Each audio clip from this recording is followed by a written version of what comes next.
Hi guys, मेरा नाम है प्रिया कौल और आज मैं बात करने आई हूँ। इनफैक्ट एक अपना पॉइंट ऑफ व्यू लेके आई हूँ आपके सामने एक बड़ी ही इंटरेस्टिंग मूवी के ऊपर। और मूवी का नाम है भूतकालम। ये 2022 में ही रिलीज हुई है, मलयाली मूवी है। बट कहते हैं ना, हर एक पिक्चर, हर एक मूवी हमें कुछ ना कुछ सिखा रही होती है। तो किस तरीके से मेरा अपना पॉइंट ऑफ व्यू है इस मूवी को देखने के बाद, मैं आपके साथ शेयर करूंगी। बहुत सारे लोग हैं जो कहते हैं कि हमें कैसे पता चले कि हमारे घर के अंदर एंटिटीज हैं, हमें कैसे पता लगेगा कि हम डिप्रेशन में हैं, या अगर हम डिप्रेशन में हैं तो उसके कॉन्सिक्वेंसेस क्या हो सकते हैं। तो कहीं ना कहीं इस पिक्चर की जो रिफ्लेक्शन आती है वो ये कॉन्सेप्ट के बारे में बात करती है कि किस तरीके से हम अपने पास्ट में फंस जाते हैं, एक लूप में फंस जाते हैं। भूतकालम यानी कि पास्ट में अपने आप को बंधा हुआ फील करना। तो आइए सबसे पहला पहलू देखते हैं इस पिक्चर का, जो कि है एक डार्क साइड, जो कि है डिप्रेशन का। यानी कि शुरुआत कहाँ से होती है कि हमारे घर के अंदर पोल्टरेजिस्ट आना शुरू हो जाते हैं, हमारे घर में पैरानॉर्मल एक्टिविटीज होनी शुरू होती है, जो सिर्फ उसी इंसान को ज्यादा महसूस होती है जो डिप्रेशन का पेशेंट होता है या जिसकी एनर्जीज बहुत लो होती है। ये होता ऐसे है कि जब हमारी लाइफ में कोई ऐसी एक्टिविटीज होती हैं या हमारी लाइफ में जो चीजें हम नहीं चाह रहे होते हैं वो अचानक से होनी शुरू हो जाती हैं, तो हम एक डिप्रेसिव जोन में चले जाते हैं। लोगों से बात करना पसंद नहीं करते हैं, लोगों से मिलना पसंद नहीं करते हैं, छोटी से छोटी बात बुरी लग जाती है, हम रोते रहते हैं। होता क्या है, जब हम ऐसी वाइब्रेशंस के अंदर आते हैं जहां पर हम डीप हैं, डार्क हैं और पसंद नहीं आ रहा है सोशलाइज होना बिल्कुल भी, तो हम कोक भवन में जाते हैं। बहुत पुराने वर्ड्स में यूज कर रही हूँ। कोक भवन मतलब एक ऐसा काल कोठरी जिसमें घुसते के साथ ही आपको अच्छा नहीं लगेगा। बट नेचुरली ऐसे लोग जो डिप्रेशन में होते हैं उनको ऐसी चीजें अट्रैक्ट करती हैं, तो दे जस्ट वांट कि हमें छोड़ दो, हम एक कमरे में चले जाएं, लाइट ऑफ कर दे, चद्दर तान के सो जाएं, खाना मत दो, पानी मत दो, सिर्फ रोते रहें। ऐसे कई लोगों को हार्ट ब्रेक के टाइम पर भी होता है। तो मैं क्यों ये बात कर रही हूँ कि आपको जैसे ही आप इस वाली जोन में जाएं कि आपको अकेलापन चाहिए, आपको रोना है, आपको पुराने सैड सॉन्ग सुनने हैं और आपको अपने दिल को जलाना है, समझ जाओ कि ये खतरनाक सिचुएशन आ चुकी है लाइफ में। यहां से उसी समय अपने विल पावर को एक्टिवेट करिए और निकल जाइए। बट अगर नहीं निकलेंगे तो क्या होगा, मैं ये भी समझाती हूँ, जो इस मूवी में भी होता है। जैसे ही आप डिप्रेशन जोन में जाते हैं, इनफैक्ट इस मूवी में तो जो माँ है वो ऑलरेडी डिप्रेशन पेशेंट है, बिकॉज उनके डीएनए में डिप्रेशन चल रहा था। उनकी नानी थी, वो एक्सपायर हो गई सोचते सोचते। फिर जो मदर है वो भी रो रो के अपना बुरा हाल कर रही है। कहीं ना कहीं वो मेडिसिन पिल्स भी लेती थी, बट ट्रीटमेंट बीच में ही छोड़ दिया। अब उसके बाद बेटा भी कहीं ना कहीं इसी जोन में आ रहा है, बिकॉज उसको जॉब नहीं मिल रही है, उसने पढ़ाई भी करी है बट उसको सेटिस्फैक्शन नहीं मिल रही है। एक तरफा प्यार वो करने लग गया है बट उसे वहां से रिस्पॉन्स नहीं मिल रहा है। फिर घर में माँ पीछे पड़ी हुई है कि तो नौकरी क्यों नहीं करता, नौकरी क्यों नहीं करता। तो कहीं ना कहीं वो उस जोन में आ रहा है, जो जोन है कि मुझे कोई पसंद नहीं करता।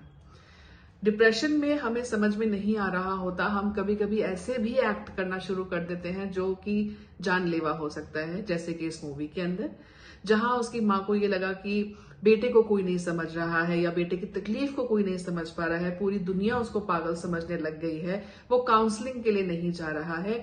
एक टाइम आता है माँ डोसे में जहर मिला के भी अपने बच्चे को दे देती है। कितना बड़ा पाप करने वाली थी वो।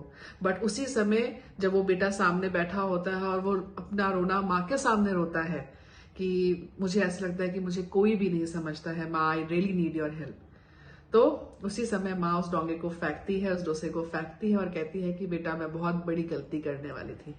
बट अब क्या हुआ, चलो माँ और बेटे का ट्यूनिंग तो हो गया, बट उस घर का क्या जहां ये सब चीजें चल रही थी, उस घर के अंदर पता नहीं कब से 3, 4, 5 एंटिटीज ऑलरेडी प्रवेश कर चुकी थी, ऑलरेडी रह रही थी। अब उस घर के अंदर एक्टिविटीज होनी शुरू हो जाती हैं, कुर्सी को हिलना, चश्मे को गिरना, व्हील चेयर का मूव करना, दरवाजा का खुलना, दरवाजे का बंद हो जाना। तो ये सब चीजें कब होने लगती हैं, जब हमारे घर के अंदर बहुत सारी नेगेटिव वाइब्रेशंस या नेगेटिव एनर्जीज या नेगेटिव एंटिटीज एंटर कर जाती हैं। और वो कहाँ एंटर करेंगी? जैसे मैंने आपको बताया कि आपके घर का जो ऑरा है वो हमेशा अपलिफ्टेड होना चाहिए, वो हमेशा पॉजिटिव होना चाहिए। आप अपने घर में क्या डिस्कशन कर रहे हो, आप अपने घर के अंदर कैसे माहौल में बैठे हो, आपके घर के अंदर सफाई कितनी है, आपके घर के अंदर पुराने टूटी हुई चीजें कितनी हैं, ये सारी चीजें बहुत मैटर करती हैं। सारी की सारी चीजें, ऐसे नहीं कि मैम हमने एक चीज कर रहे हैं बाकी सब हम नहीं कर सकते, या दो कर रहे हैं हम बाकी सब कुछ मेंटेन करना है। टाइम टू टाइम सफाई करना, टाइम टू टाइम सनलाइट घर के अंदर आना, time to time deep cleaning करना, टाइम टू टाइम आपके घर के अंदर टूटा हुआ सामान जो है उसको बाहर डिस्कार्ड करना, ये सब चीजें बहुत इंपॉर्टेंट है। अदरवाइज जो नेगेटिव एनर्जीज होती हैं उनको चाहिए ही होती है ऐसी स्पेस जहां पे कोई उन्हें डिस्टर्ब ना करे, और जब वो एक बार ऐसी जगह पे एंटर करती हैं तो वहां से उनको निकालना बहुत ही मुश्किल होता है। नामुमकिन नहीं है बट मुश्किल जरूर है। अब हम बात करेंगे इसके अंदर कि आप इस सिचुएशन से बाहर निकले कैसे। इन केस अगर मान के चलो लाइफ में ऐसा कोई एपिसोड आया कि जहां पर आप डिप्रेशन में चले गए हैं, लाइफ में ऐसा कोई एपिसोड आया जहां पे एक ऐसे घर के अंदर चले गए जो थोड़ा सा हॉन्टेड है या थोड़ी सी फीलिंग अच्छी नहीं है। जरूरी नहीं है कि आपको हर बार रेंट पे अच्छा घर मिल जाए, कभी कभी उधर की एनर्जीज अच्छी नहीं होती हैं, या पिछले जो लोग वहां रह के गए हैं उनकी पास्ट हिस्ट्री अच्छी नहीं होती है। तो आपको ऐसा क्या करना है? सबसे पहले जैसे मैंने बताया कि घर का माहौल क्लियर करना बहुत इंपॉर्टेंट है, स्पेस क्लेंजिंग करना बहुत इंपॉर्टेंट है, अपने घर की वाइब्रेशंस को हमेशा पॉजिटिव रखें। और सबसे इजी सोल्यूशन तो मैंने आपको दिया है, लव पीस एंड हार्मनी का म्यूजिक ऑडियो यूट्यूब पे इतनी इजीली अवेलेबल है। इसको तो दिन में सुबह दोपहर शाम तीनों टाइम प्ले करिए, because this is the most powerful audio that is available on YouTube. ठीक है, इसको जरूर प्ले करिएगा। सेज क्लेंजिंग करते रहिए regularly. Full moon new moon का ध्यान रखिए। इसके रिचुअल्स मेरे यूट्यूब चैनल पे आपको मिल जाएंगी, वीडियोस मेरे चैनल के ऊपर। चौथी चीज जो बहुत इंपॉर्टेंट है, आपके आपस में मतभेद, जैसे बोलते हैं ना कि भाव मिलने चाहिए। हर बात को कॉन्ट्रडिक्ट नहीं करना है घर के अंदर, एक न्यूट्रल डिसीजन पे आना है और उसके बाद अपने घर में आगे डिसीजंस को लेके जाना है।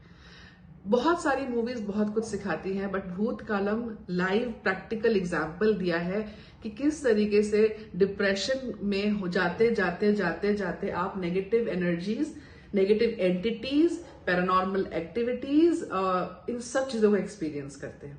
ये बहुत लेटर स्टेज है बट ये आती जरूर है। इनफैक्ट कई लोगों को मैंने देखा है कि शुरुआत तो छोटी बात से होती है बट वो केस सिजोफ्रेनिया तक पहुंच जाता है, जहां पर मेडिकल टर्म्स तो ये कहते हैं कि we don't have any treatment, but as a spiritual life coach या एज अ हीलर हम लोग ये बात आपसे कहते हैं कि हम इन केसेस को भी हील कर सकते हैं, provided you should give us time, provided you should give us that kind of control, provided you should have belief and faith into the system. ठीक है, एक ऐसी चीज जो अगर आप करना शुरू करें तो आप बड़े आसानी से इन सब चीजों से बाहर निकल सकते हैं, वो है आपका विल पावर। जैसे कि इस मूवी के अंदर होता है, एंड में जब माँ और बेटे दोनों ठान लेते हैं कि ठीक है अब जो होगा हम देखेंगे और हम इस जगह से बाहर निकलेंगे। चाबी माँ के हाथ में है, बेटे का हाथ माँ के हाथ में है, चाबी लगा रही है बट वो दरवाजा नहीं खोल पा रहा है, बट वो विल पावर होनी बहुत इंपॉर्टेंट है। विल पावर एक ऐसी चीज है या ऐसी शक्ति है जो कुदरत ने हमारे को दी है कि हम हर एक सिचुएशन से लड़ सकते हैं। तो अपना विल पावर हमेशा स्ट्रांग रखें, अपनी थिंकिंग हमेशा पॉजिटिव रखें, चाहे जो हो जाए कभी भी हार ना माने।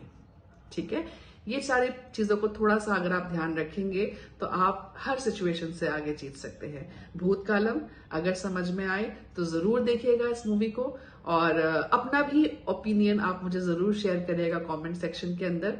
आई will be waiting. Take care.